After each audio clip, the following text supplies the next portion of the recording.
आपके करियर की गारंटी ना कोई नहीं ले सकता। मेरा वीडियो देख लो, इसलिए डरा नहीं रही हूँ, क्योंकि ये बात कहीं ना कहीं तो आपको भी पता है।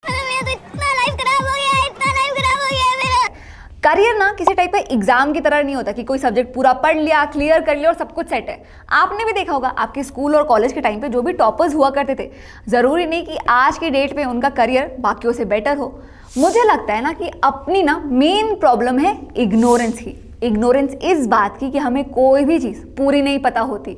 इग्नोरेंस इस चीज़ की कि हम कभी कंक्लूजन पे नहीं पहुंच पाते बिना रिग्रेट के। हमेशा फोमो हुआ होता है, मतलब ऑप्शन ए चूज़ किया तो ऑप्शन बी के बारे में सोचते रहते हैं, ऑप्शन बी चूज़ किया तो ऑप्शन ए के बारे में। ये रिग्रेट काहे खत्म नहीं होता है।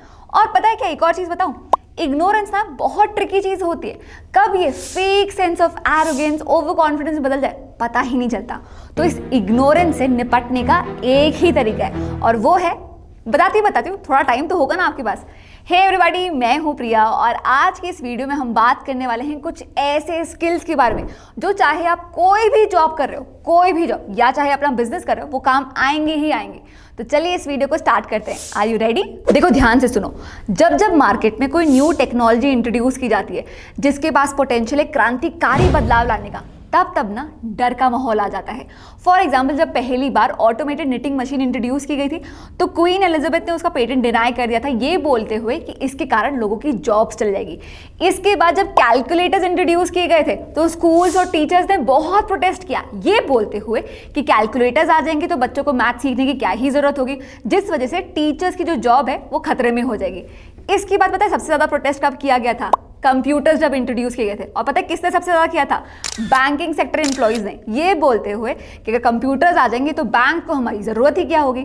मैं मानती हूँ कि टेक्नोलॉजी के आने की वजह से बहुत सारे ऐसे जॉब्स हैं जो ऑलमोस्ट खत्म हो गए, पर इसी टेक्नोलॉजी की वजह से ऐसे बहुत सारे जॉब्स हैं, ऑलमोस्ट डबल ट्रिपल जॉब्स हैं जो आज एग्जिस्ट करते हैं। तो हिस्ट्री हमें ये बताती है कि जब चेंज आता है, बदलाव आता है और अपॉर्चुनिटीज लेके आता है, बट उनके लिए जो उसके लिए रेडी होते हैं। तो कल क्या होगा क्या पता, बट आज की डेट में वो कौन से स्किल्स है जिनके लिए आपको रेडी रहना चाहिए, ये मुझे पता है। तो चलिए एक एक करके देखते हैं। सबसे पहले तो ये समझो कि दो तरीके की स्किल्स होती हैं, हार्ड स्किल्स और सॉफ्ट स्किल्स। हार्ड स्किल्स मतलब knowledge based, job related, job करने के लिए जो जरूरी स्किल्स होती हैं वो, जैसे टेक्निकल स्किल्स, डिजाइनिंग, राइटिंग, ये सब। अब सॉफ्ट स्किल्स क्या हो गई? पर्सनल क्वालिटीज, जैसे communication, leadership quality, conflict resolution, problem solving, ये सारी चीजें। अब कॉलेज के टाइम पे या आगे जब भी हम कोई कोर्स करते हैं ना, तो हम प्योरली हार्ड स्किल्स पे फोकस करते हैं, और सही भी है। किसी जॉब को करना है तो उसके रिक्वायरमेंट्स तो आने ही चाहिए ना। पर आज के डेट पे ये जो हार्ड स्किल्स है ना, ये आपको एक जॉब तो जरूर लैंड करा सकते हैं, पर आगे बढ़ने के लिए, उसके बाद अप्रेजल्स हो, प्रमोशन हो, किसी भी चीज़ के लिए ये सॉफ्ट स्किल्स बहुत ज़रूरी है। और ये सिर्फ मैं नहीं, स्टैटिस्टिक्स भी कह रहे हैं।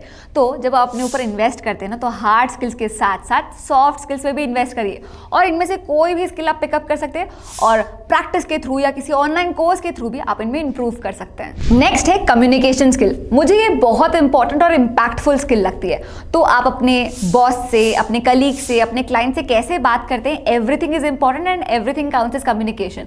पर बहुत बार देखा गया है कि कमजोर इंग्लिश का असर ना काम पर भी पड़ता है, क्योंकि बहुत लोग ये कहते हैं ना कि English is hard. Next time कोई ऐसा बोले ना तो कंप्लीटली इग्नोर करना उस इंसान को, क्योंकि इंग्लिश सीखना कोई रॉकेट साइंस नहीं है।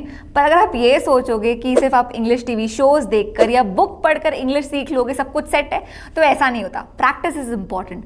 पर अगर फैमिली या फ्रेंड्स के सामने प्रैक्टिस करने में, बात करने में आपको शर्म आ रही है, विच इज कंप्लीटली नेचुरल, तो I understand, and that's why I present to you Camly platform. Camly इकलौता ऐसा ऐप है जो प्राइवेट और ग्रुप ट्यूटरिंग ऑफर करता है नेटिव इंग्लिश स्पीकिंग ट्यूटर्स के साथ आपके कन्वीनियंस पर। अब प्राइसिंग भी डिस्कस कर लेते हैं क्योंकि इंपॉर्टेंट है। तो कैमली के कोर्सेज ना वैसे बहुत अफोर्डेबल होते हैं, पर इनके ग्रुप क्लासेस पे अभी 60% ऑफ का ऑफर भी चल रहा है। कुछ 3 महीने की क्लासेस 2999 में अवेलेबल है। और जानकारी आपको नीचे डिस्क्रिप्शन बॉक्स में मिल जाएगी, तो इसे जरूर क्लिक करिएगा और देखिएगा कि क्या किस चीज में आप एनरोल कर सकते हैं। नेक्स्ट है डिजिटल स्किल्स। आज के डेट में किसी भी जॉब में सक्सेस पाने के लिए जरूरी है कि आपकी डिजिटल लिटरेसी हाई हो, क्योंकि फार्मिंग से लेके, फैशन से लेके, real estate, everything and everyone is digital. मानो 2 कैंडिडेट्स हैं, एक है आप जिसकी डिजिटली पकड़ थोड़ी कमजोर है, वहीं है दूसरा कैंडिडेट जिसको सारे डिजिटल टूल्स अच्छे से आते हैं। और मुझे पता है कि मुझे अपने बिजनेस को डिजिटल रखना ही है, because the future is digital. ऐसे में तो आप ही मुझे मौका दे रहे हो ना कि मैं दूसरे कैंडिडेट के साथ आगे जाऊँ। डरा नहीं रही हूँ, ये बता रही हूँ कि ये सब अब बेसिक और एसेंशियल हो गया है। जैसे बचपन में अपन अल्फाबेट्स नहीं पढ़ते थे क्योंकि वो बेसिक था, वैसे ही आज की डेट में डिजिटल स्किल्स भी बेसिक और एसेंशियल हो गए। इनमें से कोई भी स्किल आप खुद से ऑनलाइन बहुत ही आसानी से सीख सकते हो, बस डायरेक्शन सेट करो कि क्या सीखना है। तो ना अब सोशली, फिजिकली, मेंटली अवेयर रहने के साथ साथ डिजिटली अवेयर रहने की भी ज़रूरत है। जैसे कि आजकल everyone is talking about chat GPT, अपने काम को बेटर बनाने के लिए, आसान बनाने के लिए। तो डरने से बेटर तो यही है ना कि उसे सीख लें।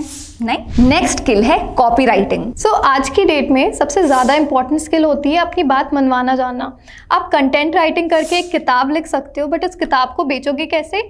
For that you need copywriting, the power of words to persuade your audience. And no, you do not need a degree to become a copywriter. आपको सिर्फ ये चाहिए कि आप अच्छी स्किल्स रखो इन परसुएसिव लैंग्वेज, एंड आप अपनी लैंग्वेज को अच्छे से समझ सको, अपनी ऑडियंस को अच्छे से समझ सको। अगर आप अपने कंजूस दोस्त को कन्विंस कर सकते हो कि वो आपको एक पार्टी दे दे, या फिर आप अपने प्रोफेसर को कन्विंस कर सकते हो कि वो एक फ्री क्लास दे दे, तो आप कॉपी राइटिंग तो बहुत आराम से कर सकते हो। अब कन्विंसिंग पावर तो हो गया। Second skill that you need to become a good copywriter is the presence of mind. कौन सी मीम्स ऑडियंस को अपील करते हैं, कौन सी movie references work for the millennials और द जेनजीज, अगर इन सब की नॉलेज आप रखते हो तो आप आराम से कॉपी राइटिंग कर सकते हो। Pop culture knowledge is very important these days, तो इंस्टाग्राम में लगे रहना चाहिए। लास्टली, आप अपने आइडियाज़ के साथ जितना ओरिजिनल हो सकते हैं उतने ओरिजिनल रहिए, because that is the pro level skill that you need to become a good copywriter. इसके बाद आते हैं लीडरशिप स्किल्स। आज के जमाने के एम्प्लॉयर्स को चाहिए कि उनके बिजनेस में लीडर्स हो जो उनके अंडर लोगों को लीड करे, डायरेक्शन बताए, इनिशिएटिव्स ले और गोल्स कंप्लीट करने में गाइड करे। करियर एडवांसमेंट के लिए इंपॉर्टेंट है कि ये स्किल आप डेवलप करो और ज्यादा से ज्यादा रिस्पॉन्सिबिलिटीज लो। एक और सीक्रेट टिप बताऊं, जैसे thinking out of the box काफी सारी प्रॉब्लम सॉल्व करता है, वैसे ही leading out of the box भी एक टीम को लीड करने में काफी एडवांटेज प्रोवाइड करता है। Leading out of the box मतलब टीम को लीड करते टाइम अनकन्वेंशनल, अनप्रिडिक्टेबल पर पॉजिटिव स्टेप्स लेना। तो अगर मैं सम अप करूं तो कहना ये चाह रही हूं कि सिर्फ टेक्निकल स्किल्स, हार्ड स्किल्स पे नहीं इन्वेस्ट करना है, सॉफ्ट स्किल्स में भी, इंटरपर्सनल स्किल्स में भी इन्वेस्ट करना है। Invest in you, invest in both of them. जब इन दोनों का अच्छा मिक्सचर आपके पास होगा ना, तो किसी भी जॉब में या कोई एडवांटेजियस पोजीशन पे जरूर लेकर जाएंगे। आजकल की एआई वाली कॉम्पिटिटिव दुनिया में जब भी कोई नई चीज इंट्रोड्यूस की जाती ना, तो आपको डरना नहीं है। जब भी कोई न्यू चीज आए, फिगर आउट करिए उसमें क्या क्या अपॉर्चुनिटीज हो सकती है, क्या स्ट्रेंथ्स हो सकती है, कैसे उस चीज को आप अपने फेवर में प्ले कर सकते हैं। अगर आप कॉन्स्टेंटली अपग्रेड होते रहेंगे, इवॉल्व होते रहेंगे, तो the odds will never be against you. ये थी आज की वीडियो। मैं उम्मीद करती हूँ इस पर कुछ नया सीखने को आपको जरूर मिला होगा। अगर ये वीडियो पसंद आई हो तो चैनल को सब्सक्राइब जरूर करें। That's it for now, see you in the next class, bye bye.